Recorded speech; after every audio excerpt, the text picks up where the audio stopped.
First Things First is sponsored by Gillette, the best a man can get. Back here, First Things First, FS1 NBA analyst Sarah Kustok joins us now. Hey, Sarah. Hey, you guys. Great to see you. What's Great happening? to have you. Thank you, Cece.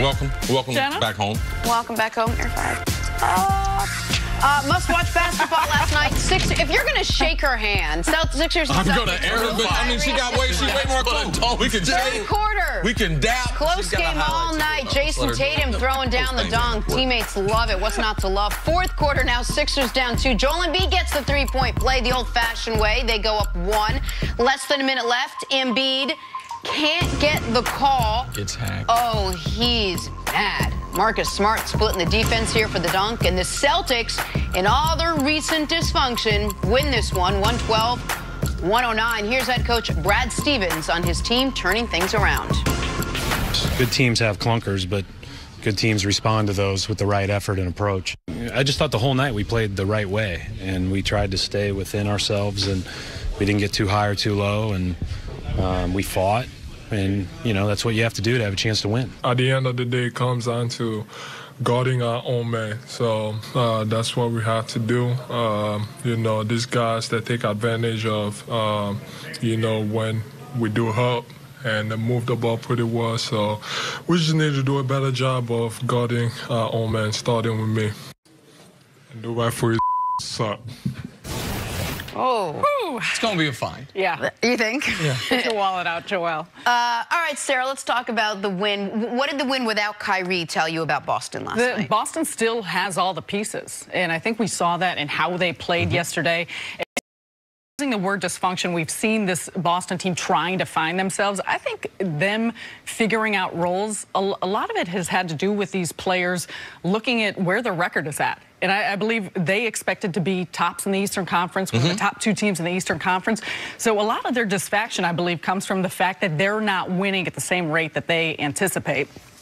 You look at what they were able to do against this Philadelphia team. There's a couple stats that always pop up to me when Boston is playing well, and obviously everything they do predicated on their defense. But when they can make three-pointers, it changes the complexion of how they play. They move the basketball. I think they ended up with 24 assists, 25, 26, only 6 turnovers. So they took care of the basketball.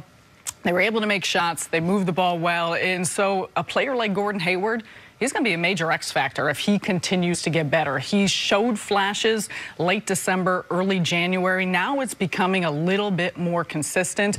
And I like the fact that a guy like Marcus Morris, who called out this team, called out the group, he came out of the gates and he was playing really well. But I think for them, it's still about figuring out how do they play this way with Kyrie Irving, because they're definitely a better team with him on the floor, but how do they keep moving the ball the same way? How do guys continue to maximize their production in some of the limited minutes they may get? Right. It's one of those kind of things that, yes, we know we're more talented when we get off the bus, but we don't play better basketball when he's out of the lineup. So in theory, yes, we look like we're better. The 2 things I thought really stood out after your comments were the lack of turnovers, which were without Kyrie. You can't look at them absent of one another, all right? They function, how the offense was run, seemed like it ran at a higher level without Kyrie and Gordon Hayward. I think that with this, because, man, we have seen some awful moments from an elite NBA player. I'm talking about outside of the injury. Like, he has had times where he lost his confidence, where he was turning down shots, where his inability to explode up and down the court the way he used to, lack of confidence in going to the hole to get fouled. So him playing last night in the role that they carved out for him, I thought was very, very special, besides how the offense ran, because if Gordon Hayward is going to be my 6th, 7th, 8th best player, I'm going to have a hell of a basketball team. Now, how can I get him to the playoffs and get his confidence? I believe that Boston, like a lot of teams in certain situations,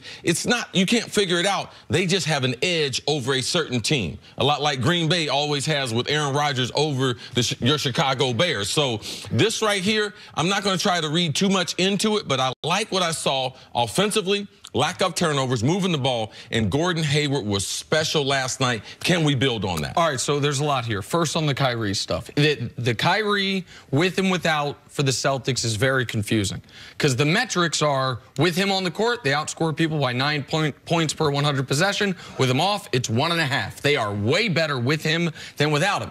But they're also 8-2 now in the 10 games he's missed. So somehow, even though they are not, but the metrics for the Celtics have been off all year. They have the 4th best net rating in all of basketball to go along with the 8th or 9th best record in basketball. So this team analytically has been much better than what its record actually is, which is, by the way, the opposite of what the trend had been.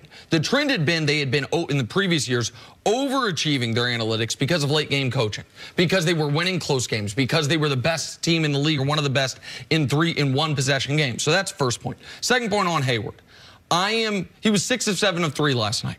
If Gordon Hayward had been doing it the way Gordon Hayward did it in Utah, slashing, getting to the bucket, slash and kick, I would be a little more encouraged than a night where he's just on fire from outside. But he needs the confidence builders. Right. He hit the biggest shot of the night. Marcus Morris drove. Yeah, one thing as a professional, man, when you've had great success, and you either go through an injury or you go through some type of drought where you have lost your confidence, it's just like filling up a cup.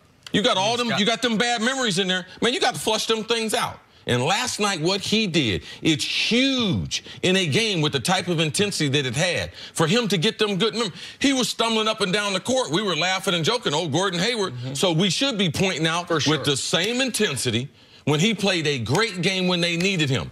We don't need him to be the slasher. We got enough of those. If he can sit behind the three-point line and knock down shots, that's where I think, because yeah, his slashing ability, his ability to put it on the deck, was always a huge part of his game. But I think for this Celtics team, that's less of what you need. You just need him to be a threat there around the three-point line, and I think the rest of it will come. Him getting out in transition. And one other note quickly before we move on to the Sixers, which I know you want to do. A shout out to Al Horford, who was excellent. Yes. He forced it. Listen, that's a veteran foul at the end. You know, listen, Embiid's either going to make the shot or you're going to foul him, and maybe they don't make the call. They shouldn't even been around too, because he got a bad call early in the game. He ended up getting a technical.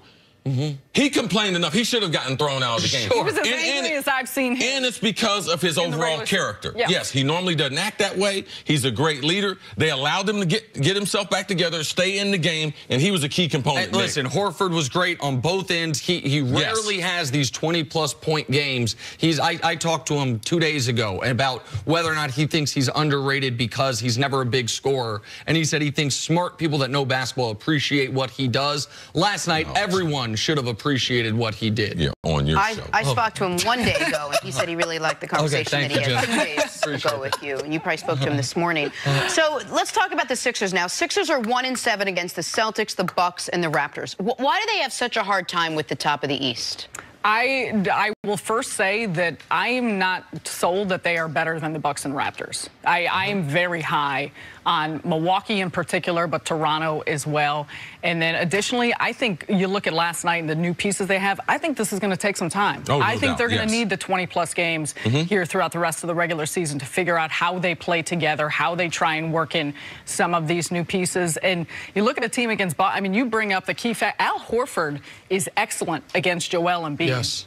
Embiid ends up, he had a good line last night, but in his possessions matching up against Horford gives him trouble, and he makes him settle for a lot of extended range shots, a lot of three-point shots, and not doing as much work on the inside. And so I think at some point for this 76ers team, it's a matchup thing, but I think that gets in your head. And that's something that you start to think about, not just in the regular season, but then how that fares out in the postseason. Horford can guard Embiid without fouling him. Embiid, he's second in the league in free throw attempts, second in the league in free throw makes behind only Harden, who's first every single year. Embiid last night only took 4 free throws, took 8 threes. Every team that plays the Sixers will say, if Joel Embiid takes double the threes of free throws, we are in a good spot. The concern for the Sixers, though, is exactly what you pointed out, Jenna. They have been great at home, except for against these best teams. They have dominated. They've been one of the best teams in basketball against mediocre or bad teams. But against the teams, you're in the second round of the playoffs, you are playing either Milwaukee, Toronto, or Boston, and you're 1-7 against them. You went 1-4 in the playoffs last year against Boston. Now, 3 of those games came down to the last possession, but you lost all 3 of those last possession games. I do think they are more talented, obviously, now than they were last year, but they got to get over that hump, and they got to figure out one guy off their bench. One guy off their bench that can be a consistent. I think we have to give them more time, like we did Cleveland last year. This is a team that's going through 2 big transitions. All right, got Jimmy Butler early. Now went through another big trade right on the trade deadline. So let's give them these last 20 games, and then we can decide that later on, because it's just not fair. Kawhi, he's got a teammate coming from San Antonio. They make the adjustment with Milwaukee. They didn't add a whole bunch of new players, added a new system with the best player in the world, Giannis, right now, playing at his best. So let's wait on Philadelphia. Let's give them a chance over the next 6 weeks to determine how good they are in the East. But you want to avoid that 5 seed. Absolutely. That's a scary spot.